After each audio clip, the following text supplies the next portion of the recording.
In a quiet corner of Harford County, And there's always something to do here, always. there's a family of farmers. You know, it's kind of like Cheers, everybody knows your name. We've always been together as a family, doing stuff. Who've made beer their business. What I do here is make sure there's no dents in the cans.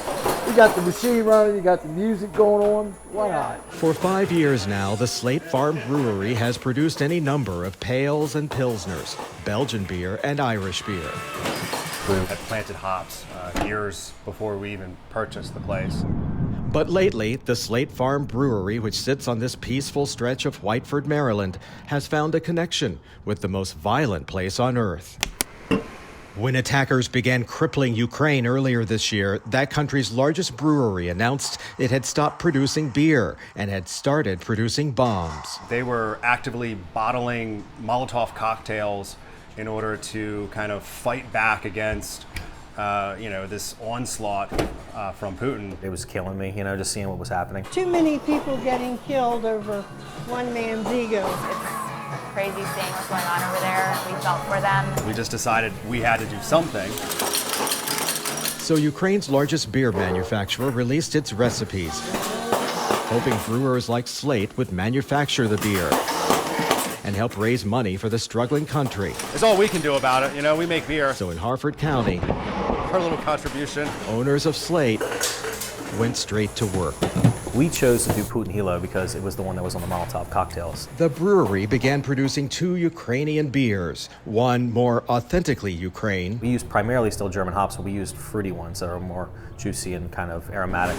the other with a slight more flavorful twist. It's one of those ones you can just drink and drink and drink. This is the one that we made. The brewery named that beer Resist and created its own label. It's sending all proceeds to Ukraine. So far, it's amounted to $15,000. Our money goes a long way, especially the United States dollar, so we wanted to do something, raise money, send it over, and then, make sure it got to the right hands. People don't deserve it to go and lose everything over something so stupid and trivial. It feels good to make a beer with a purpose. From the front lines of war to the assembly line down on the farm, beer is providing relief He's just a in more ways than one. Jeff Abel, Fox 45 News.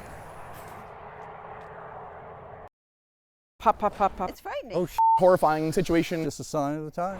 In Hamden, neighbors in disbelief, stunned over this. A shootout between drivers speeding down Elm Avenue near West 38th Street at about 8:30 Sunday night. A home surveillance camera captured the video. Yodem Cohen says he and his fiancée were sitting on the couch when the bullets and cars went flying by. All of a sudden, just pop, pop, pop, pop, pop, pop, pop, really, really loud. So loud that we both jumped off the couch. She screamed. And we both kind of ducked. When the cars passed and the gunfire stopped, neighbors eased outside. No one was hurt, but there was damage. Look at the size of them. It's huge. Bullets hit several vehicles, including Pam Hennessy's husband's car, with 1, 2, 3 bullet holes to the left side. In my opinion, the car took the bullet for us because I had just walked the dog, I'm not sure, maybe 15, 20 minutes before this happened. And that's something. A bullet also pierced Ed Hamer's car. Frankly, it is scary. Like I said, I've lived here for 60 years. He's grateful for no injuries, but angered over the violence, frustrated about the crime in the city that seems uncontrollable. I can't understand why the mayor can't take some of this money that he just got from the federal government and put that toward hiring the rest of the police force that has been invisible for years now. Hamer, referring to the continued shortage at the Baltimore Police Department, recently reported with a shortage of more than 300 officers. It is scary. Meanwhile, in Hamden, the shootout and concern over crime in the neighborhood. I have never ever seen that in the 14 years we've owned the home, seen or heard that kind of violence up here. It only lasted a few seconds, so we kind of got real startled and then kind of didn't know what the next move was, right? So we kind of just stood there for a few seconds. The walk to the rink. Hockey mean a lot to me. Gearing up. grabbing the stick and out the gate. It's like a stress reliever. May seem like the normal process to getting on the ice, but not for these players. I've seen a lot happen to people, you feel me? They didn't start out gliding with this stick work or scoring ability. When I first started, I was scared to actually fall. Oh, I was garbage. They started with much less. How unfair it is for them to be born in that situation. Tenderbridge founder Noel Acton has been working with Baltimore City youth through sports since 2003. Athletes from neighborhoods not known for hockey forming the Baltimore Banners. Bro, they're like, you lying. I be having the banners, I be having my banners hoodie so they can see it for real. He said, and I be showing the videos on my phone, they be shocked. Like, I never knew y'all play hockey, man. Like, yeah. I said, yeah, we different. Their East Baltimore is known for something else. I mean, living in Baltimore, it's tough. Homeboys down here and there. You like, dang, it's time for me to change my route. Ice time with teammates is time off the streets, a chance to skate toward a better life. These guys get to see a future for themselves. That's the whole trick. If they see a future, and there's hope for a future. I have a lot of friends that's in jail, you feel me? So ain't no telling how my life would have ended up. Daryl Fletcher and his teammates do know. Like, not having a day, it hurt. Because you thinking about them like, dang, man, Peanut and Abe not here. Davon Peanut Barnes and Abraham Abe Ludden, members of the Banners, both victims of this city's gun violence killed last year during a triple shooting on East Monument Street. That day, I got the phone call from an old friend, and she just told me that my brother had been shot. We think about it all the time, but to get our mind back right, so we gotta do it for them, we gotta win now. There we go, trying to win for what was lost. The Banners' next game is against the Sentinels, a city team of first responders. I think the first year we played them, we won. The second year we played them, they won. So this is the real thing here. The annual Bridge the Gap game pivots its purpose this season. They'll play for Peanut and Abe, as well as Baltimore City police officer Kiana Hawley, who died last December after being shot in an ambush. Not all police and not fire department people are bad. That's going to show a lot that they're coming out here and actually having people help us donate. This Sunday's game proceeds go to the victims' families. Man, we lost our brothers to this, so it's mean a lot. I can't lose for them, so we gotta win for them. Even more reason to take the ice.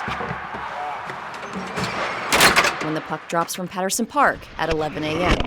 In Southeast Baltimore, I'm Morgan Adsett for Sports Unlimited. At the corner of North Broadway and East Lafayette Avenue, another shooting on Baltimore City streets. Moments before the gunfire, Paco Perez. Y'all don't know who it was? A girl, a boy, young, old? I thought it was a car accident. Said he had just passed by on a walk to the drugstore. Returning home, he stopped. This city is out of control. This city off the chain, for real. Once again, a crime scene in the neighborhood. There's people getting killed, man. All these kids get shooting and all that, man. They can do something about it. Something can be done. You know that? Something can be done. Police say it happened just after 5 o'clock in the light of day. A 17-year-old man gunned down, shot in the chest, rushed to the hospital in serious condition. For now, no suspects, no motive. The shooting happened in the Eastern District, where according to police data, there were 51 homicides and 118 shootings last year. Tonight, neighbors. I am furious. Frustrated and angered by the gun violence that seems to have a tight grip on the city, with seemingly nothing in place to help control it. It's been enough. It's been enough. You know, it's been too much. They need to come out with a device that you can ride past and see if somebody got a gun on them or something. But it's too much technology for this to be happening. Put it like that. It's too much technology. Now, a Fox 45 News Alert in 3, 2, 1. As news of Russia's invasion of Ukraine reached America, as NATO and its allies hand out harsher sanctions against Russia, shock and disbelief spread quickly. It's not only affecting them, it's affecting Europe and the world. Here at home, some of the pots are broken. Another attack. They disgraced the angels that were on people's headstones. On sacred grounds. There's one there. One there. That one they knocked over. This one, they actually broke it up. Myron Skirchuk discovered St. Michael's Ukrainian Catholic Cemetery in Dundalk, where many of his relatives rest, was vandalized. And this is my brother's that they destroyed. His own brother's grave disgraced. Sad, really sad. Skirchuk says he notified St. Michael's Church, who were aware of the damage, saying it happened earlier this week. If it happened on Wednesday, that was the time when Russia invaded Ukraine. And I don't know if this was like some type of retaliation against the Ukrainians here in Baltimore. It's a heartbreaking moment for Skirchuk, adding to an already gut-wrenching week. I feel sorry for the Ukrainian people. With families still in Ukraine, he hopes peace is in their near future. My heart goes out for the Ukraine. You know, I don't feel that Putin had the right to do what he's doing. And the cemeteries. I'm hoping that we can get the headstones repaired, maybe some more fencing, somehow maybe run some electric and having some type of camera system within the cemetery. It's sad that you gotta have actually cameras in a cemetery. You figure that would be a peaceful place when you die and nobody should be here other than family.